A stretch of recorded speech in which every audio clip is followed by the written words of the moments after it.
connecté sur France Bleu Mayenne. Cyril, vous êtes enseignant de mathématiques donc au collège Volnay. Particularité ici à Laval Virtual, vous avez été finalement invité, c'est ça? Expliquez-nous pourquoi. Exactement, donc oui, avec mon collègue Jimmy, donc enseignant de technologie, et moi-même donc au collège Volnay de Cran. En fait, on développe un atelier de robotique depuis 3 ans désormais. Et cette année, en fait, suite aux bons résultats et à tout ce qu'on peut faire, on a été sélectionné en fait par le ministère pour représenter la France à un concours de robotique internationale aux États-Unis. Et donc en fait, on y part dans 15 jours avec 3 élèves et on a rencontré le directeur de Laval Virtual il y a 3 semaines qui a décidé de nous aider et nous a offert en fait la possibilité d'avoir ce stand et de mettre en avant tout ce qu'on peut faire via cet atelier de robotique. C'est la première fois finalement qu'une équipe d'enseignants part avec des élèves? Alors exactement, voilà, donc c'est vraiment une opportunité extraordinaire pour nous de participer à Laval Virtual et c'est la première fois effectivement que des enseignants français et des élèves français participeront à ce concours. C'est la 15e édition de concours international qui a lieu à Albuquerque aux États-Unis. Donc nous on parle dimanche 26 avril et qui aura lieu pendant 5 jours aux États-Unis. Il y a un challenge. Ce challenge il consiste en quoi? Alors les 3 élèves en fait sont très impliqués, donc on les a inscrits à 3 challenges différents. Donc ils sont une petite équipe de 3 élèves, ils vont concourir contre des équipes de lycéens qui peuvent être des fois des classes entières de 15-20 élèves. Donc eux ils y vont à 3 et ils ont 3 challenges différents. Donc on a nos élèves qui développent des robots différents, ça peut être soit un robot qui est capable de s'extraire d'un labyrinthe, on a un autre élève qui travaille un robot avec des capteurs qui doit être capable de suivre tout un parcours avec d'une ligne, vider des balles de ping-pong dans une tour et revenir à son point de départ. Et puis le 3e élève, lui, développe un autre robot.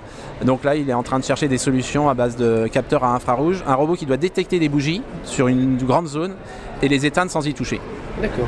Là, vous avez, pour attirer les visiteurs du Laval Virtual, construit, inventé un appareil assez original. Décrivez-le nous. Alors inventer, ça serait un petit peu déformer la réalité, voilà. Donc on a des collégiens, mais effectivement on a un petit robot qui a un côté assez spectaculaire. C'est un robot qui est capable de résoudre le Rubik's Cube en environ 3 minutes à peu près.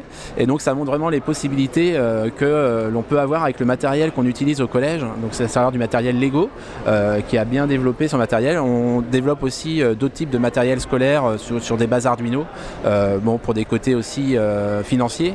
Mais c'est vrai que le matériel Lego a beaucoup d'avantages. On peut faire, comme on l'a vu ici, un petit robot qui résout le Rubik's Cube en 3 minutes et c'est vrai que toutes les personnes qui ont pu passer sur le stand depuis hier, je ne sais pas combien de personnes ont pu avoir, ont été très bluffées par cette petite expérience.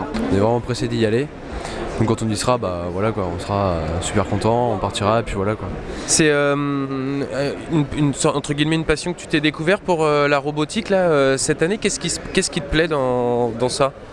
C'est surtout la programmation en fait, tout ce qui touche à l'informatique, l'ordinateur, tout ça. Après les robots, c'est vrai que les Lego, c'est assez marrant quoi. Et puis ça reste dans l'informatique, donc c'est ce qui me plaît le plus quoi. Vous avez élaboré avec tes camarades une stratégie pour les différents challenges auxquels vous allez participer? Pour l'instant, on est chacun sur notre challenge. Donc après, on verra ce qu'on fera, donc si on fait une stratégie ou pas, comment on organise ça.